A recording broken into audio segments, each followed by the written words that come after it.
നവകേരള survey റദ്ദാക്കിയ ഹൈക്കോടതി ഉത്തരവിൽ ഗുരുതര പരാമർശങ്ങളുമായി ഡിവിഷൻ ബെഞ്ച്. സർവേയെക്കുറിച്ച് CPM-ന് മുൻകൂർ അറിവുണ്ടായിരുന്നു.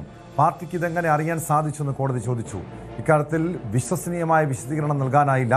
സർക്കാർ ഉത്തരവ് വരുന്നതിന് മുൻപ് CPM അണികൾക്ക് കത്തയച്ചു.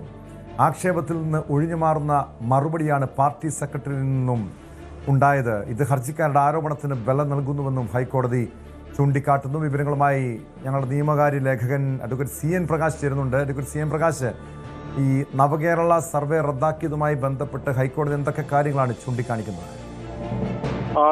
ടോം സൂചിപ്പിച്ച പോലെ തന്നെ നവകേരള സിറ്റിസൺസ് റെസ്പോൺസ് പ്രോഗ്രാം എന്ന പേരിൽ പബ്ലിക് റിലേഷൻസ് വകുപ്പിന്റെ ഏതാണ്ട് 20 കോടി രൂപ ചെലവിൽ CPM വോളണ്ടിയർമാരെ ഉൾപ്പെടുത്തിക്കൊണ്ട് ഉപയോഗിച്ച് നടത്തുന്ന സർവേയുടെ മറവിൽ ഇലക്ഷൻ കാലത്ത് പാർട്ടി പ്രചാരണവും ഇലക്ഷൻ പ്രചാരണവും നടത്താനുള്ള സർക്കാരിന്റെ നീക്കത്തിനാണ് ഇപ്പോൾ തിരിച്ചടി ഉണ്ടായിട്ടുള്ളത്. അടിയന്തരമായി നടപടികൾ നിർത്തിവെക്കാനും പരിപാടിക്കായി പണം അനുവദിച്ചുകൊണ്ടുള്ള ഉത്തരവ് തള്ളാനും ആണ് ബഹുമാനപ്പെട്ട ചീഫ് ജസ്റ്റിസ് അധ്യക്ഷനായ ഡിവിഷൻ ബെഞ്ച് ഉത്തരവിട്ടത്. പുല്ലുവഴി ജില്ലാ പഞ്ചായത്ത് അംഗം കോൺഗ്രസ് നേതാവ് കൂടിയായ മുബ്ബാസ് നൽകിയ പൊതുതാൽപര്യ ഹർജിയിലാണ് അഡ്വക്കേറ്റ് അനു B. നായർ നടത്തിയ നിയമ പോരാട്ടമാണ് ഇപ്പോൾ വിജയത്തിലെത്തിയിട്ടുള്ളത്. തദ്ദേശ നിയമസഭാ തെരഞ്ഞെടുപ്പുകളുടെ പെരുമാറ്റച്ചട്ടങ്ങൾക്കിടയിൽ തിരക്കപ്പെട്ട് സർക്കാർ പാലിക്കേണ്ട സാമ്പത്തിക ചട്ടങ്ങൾ ഒന്നും പാലിക്കാതെ ഇറക്കിയ ഉത്തരവിൽ ക്യാബിനറ്റ് തീരുമാനത്തിന് മുൻപ് തന്നെ പാർട്ടി സെക്രട്ടറി സർക്കുലർ ഇറക്കി എന്നെല്ലാം ഉള്ള ആക്ഷേപങ്ങൾ കോടതിയിൽ ഉന്നയിക്കപ്പെട്ടു. ഇതെല്ലാം അംഗീകരിച്ചുള്ള ഉത്തരവാണ് ഇപ്പോൾ ചീഫ് ജസ്റ്റിസിന്റെ ഭാഗത്തു നിന്നും ഉണ്ടായിരിക്കുന്നത്.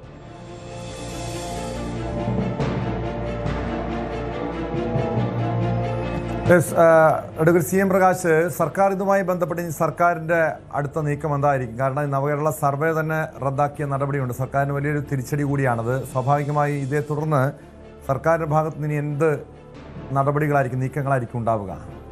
സ്വാഭാവികമായും സർക്കാർ അഡ്വക്കേറ്റ് ജനറൽ അടക്കമുള്ള ആളുകളുമായി ഈ കാര്യത്തിൽ നിയമവശങ്ങൾ പരിശോധിച്ച ശേഷം മാത്രമായിരിക്കും അടുത്ത നടപടിയിലേക്ക് കടക്കുക. ഉന്നത കോടതിയെ, സുപ്രീം കോടതി അടക്കം സമീപിക്കുന്ന സാഹചര്യം ഒരുപക്ഷെ സംജാതമാകും. കാരണം തെരഞ്ഞെടുപ്പ് അടുത്ത സാഹചര്യമാണ്. ഇത് സർക്കാരിന് ഹൈക്കോടതിയുടെ ഭാഗത്തുണ്ടായിട്ടുള്ള തിരിച്ചടിയാണ്. ഒപ്പം തന്നെ ഈ ഡിവിഷൻ ബെഞ്ചിന്റെ ഉത്തരവിൽ വളരെ ഗുരുതരമായ പരാമർശങ്ങൾ കൂടി നേരത്തെ ടോം സൂചിപ്പിച്ച പോലെ ഉണ്ട്. സർവേയെക്കുറിച്ച് CPIM-ന് മുൻകൂർ അറിവുണ്ടായിരുന്നു. പാർട്ടിക്ക് ഇത് എങ്ങനെ അറിയാൻ കഴിഞ്ഞു, സർക്കാരിന്റെ നീക്കം എന്നീ കാര്യങ്ങളടക്കം ഡിവിഷൻ ബെഞ്ചിന്റെ ഭാഗത്തുനിന്ന് ചോദ്യം ഉണ്ടായിട്ടുണ്ട്. ഇക്കാര്യത്തിൽ വിശ്വസനീയമായിട്ടുള്ളൊരു വിശദീകരണം നൽകാനായില്ല സർക്കാരിന്. സർക്കാർ ഉത്തരവ് വരുന്നതിന് മുമ്പ് തന്നെ CPM അണികൾക്ക് പാർട്ടി സെക്രട്ടറി കത്തയച്ചു ഇതുമായി ബന്ധപ്പെട്ട്. അങ്ങനെ അത്തരമുള്ള ആക്ഷേപങ്ങൾ ഈ ഉത്തരവിൽ ഉണ്ടായിട്ടുണ്ട്.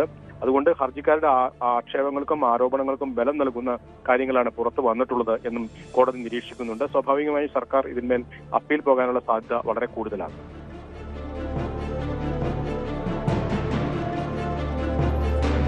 വ്യക്തമാണ്. അഡ്വക്കേറ്റ് CN പ്രകാശ് വിവരങ്ങൾ നൽകിയത്. നവകേരള സർവേ റദ്ദാക്കിയ ഹൈക്കോടതി ഉത്തരവിലാണ് ഗുരുതര പരാമർശങ്ങൾ ഡിവിഷൻ ബെഞ്ച് നടത്തിയത്. സർവേയെക്കുറിച്ച് CPM-ന് മുൻകൂട്ടി അറിവുണ്ടായിരുന്നു എന്നതുൾപ്പെടെയുള്ള കാര്യങ്ങൾ പാർട്ടിയെയും അതോടൊപ്പം സർക്കാരിനെയും പ്രതിരോധത്തിലാക്കുന്നു.